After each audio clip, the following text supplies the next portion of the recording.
alguém que vai ficar na frente dele e arrancar um queridinho do seu coração. O homem que semeia fogo. É assim que a multidão responde quando ouve falar deste jovem pregador. Aos 33 anos de idade, Marco Feliciano é o evangelista das multidões, sempre presente nos maiores congressos pentecostais do mundo. A voz rouca de apenas um homem que guarda no peito o chamado de fé e coragem. A determinação em atender o chamado para um ministério de semear fogo o transformaram neste grande avivalista.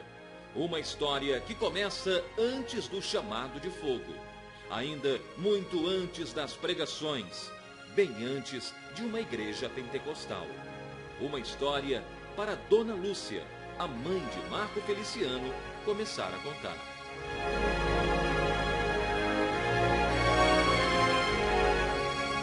Por volta das 3h15 da manhã, eu comecei a passar mal pro meu Marquinhos. E nisso pra mim que era mentira, não acreditava.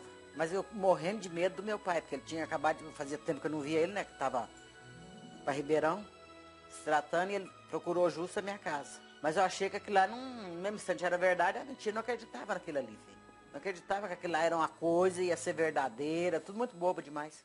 Meu nome é Marco Antônio Feliciano, tenho 33 anos, nasci no dia 12 de outubro de 1972.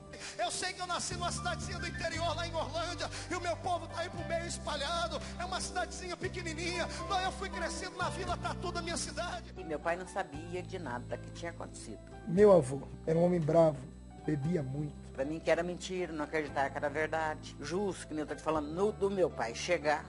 O sofrimento da minha mãe, por ser uma mulher solteira, que se manteve fiel a um adultério, 30 anos. Filho de uma mãe que era solteira, para aquela época era uma coisa horrível. Hoje é a tal da gravidez independente, hoje é chique. Mas há 32 anos atrás, quando eu nasci, era vergonha, era um ato vergonhoso. Era uma coisa horrível, era uma blasfêmia.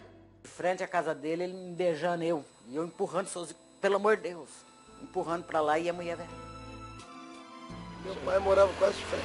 Teve o caso com a sua mãe e tal. Só que quando minha mãe mudou para aqui, eles já tinham casa há tempo. Já. Entendi. Aí imagina, minha mãe tem que trabalhar de frente à casa da mulher verdadeira do meu pai. Só humilhação. Ai.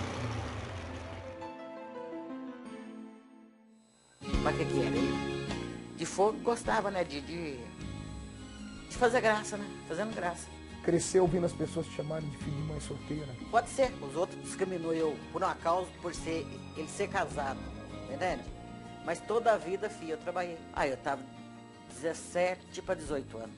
Vamos casar, você com filho, isso, aquilo, as irmãs mesmo, filho, não queria nem me ver. Como é que você vai fazer agora? Não tinha casa para me ficar, não tinha nada, morar no emprego. Nem cama, filho, não tinha, dormia no chão. Era um colchãozinho no chão, porque eu morava no emprego, né? Aí quando pensa que não, que eu saí do hospital, aí não sabia se o pai dele, se ele ia me dar alguma coisa, se ia fazer alguma coisa pra mim, né? Nadinha, nadinha, nadinha que você pensar. Eu tenho recordações da minha infância de quando eu tinha 3 anos de idade. Depois aí que ele cresceu um pouquinho, aí pus ele na creche. Eu lembro de eu chegando na creche Getúlio Lima, onde eu fiquei. Olá pessoal, aqui quem fala é a cantora Amanda Ferrari. Na creche onde o pastor Marco Feliciano foi criado pelas professoras, por toda a diretoria dessa creche maravilhosa. O Marco cresceu aqui, o pastor Marco cresceu aqui, né, nessa creche. E ele sempre teve a vontade, né, de ajudar as crianças. Falou, não, eu ainda vou voltar lá e eu quero ver nesse pessoal e ajudar todos aqueles que precisam. Tenho lembrança da minha memória, a minha mãe descendo comigo, saindo lá da Vila Tatu, onde a gente morava, que hoje chama Jardim Boa Vista, a gente indo para o ponto de ônibus pegar o circular para vir para a creche. Dava uns 3 quilômetros. E muitas vezes a minha mãe não tinha dinheiro do ônibus. Tinha tempo que eu subia com ele para ir para a creche, eu tinha que apoiar nas costas, que é pesado, ele é pesado, bem gordinho, sabe? Outro dia apoiava aqui assim, lá vai eu, minha filha, eu e Deus, e vamos chegar lá. 3, 4 quilômetros para me deixar na creche. De manhã com fome, né? E depois a gente dava leite, cafezinho, pãozinho, uma madeira. Tinha dia que tinha o leite, não tinha um açúcar para me pôr para ele, pra me adoçar para ele, adoçar o leite dele. Tinha dia que eu tinha feijão, outro dia não tinha arroz. Eu cresci aqui nesse pedaço. Aqui era era de terra ainda. Aqui era a famosa Vila Tatu. Pegava um pedaço de madeira, de tábua, e colocávamos aquelas roldanas, que chama. A gente colocava, fazia as rodinhas, e na frente do carrinho de rolimã, onde iam as rodas na frente, a gente pregava uma haste com um prego, e a gente controlava os pés, era a direção do carrinho. A gente desembestava nessa descida aqui, só Deus para achar a gente depois da para baixo. Até aos 7 anos eu cresci dentro dessa casa aqui. Eu lembro desse tanque, que eu tomava banho dentro desse tanque aqui. Ele continua com o mesmo formato, é um tanque rústico, era normal isso aqui no interior. Era desse jeito que eu lembro de tudo isso aqui. Ó. Eu lembro que aqui dentro desse banheiro eu tomava banho de bacia. Minha mãe, na época, ela teve que pedir esmola na rua para poder sobreviver. Pedir comida. Foi aí que ela encontrou meu pai. Nessa época ela já era garotinha, tinha 14 para 15 anos de idade. E ela conseguiu um trabalho. Com o primeiro trabalho que ela conseguiu, ela alugou uma casa. Quando ela alugou essa casa, ela foi buscando todas as irmãs e os irmãos para morarem aqui. Anos mais tarde, Deus abençoou a gente aqui. Minha mãe comprou uma TV branca e preta, que ficava aqui nesse canto. E aqui a gente se esparramava. A gente dormia aqui, como eu disse, em 12 pessoas. Éramos em 2 ou 3 crianças, o restante de adultos. Mas gente que vinha de fora, que passava por aqui. A gente era pobre, mas era muito unido. Com 7 anos de idade, acordar no escuro gritando: mãe, mãe, eu perdi minha perna, mãe. E a sua mãe falou: você tá maluco, moleque? Eu falei: não, mãe, eu tô coçando a perna e não sinto. Uma tia grita: você tá coçando a minha perna, rapaz. É um monte de gente dormindo, é um emaranhado de gente. Uma pobreza tão miserável que panela e pinico era tudo a mesma coisa. Só Jesus para ter misericórdia. A gente esfregava esse chão aqui. E a minha mãe encerava com cera parquetina. 26 anos atrás foi que eu saí dessa casa. Meu mundo era encantado. Era encantado. Eu brincava com um cachorro como se fosse um pônei. Eu subia numa árvore e transformava ela num avião, como se estivesse num avião. Eu brincava de bolinha de gude, brincava de carrinho de rolimã. Não sabia eu que Deus depois ia me levar para o mundo de verdade. Eu não tenho hoje nenhum tipo de tristeza, nem de preconceito, de mostrar um lugar que eu morei. Isso aqui é um orgulho para mim. Mas é forte. Estar aqui dentro é reviver emoções, é reviver lembranças.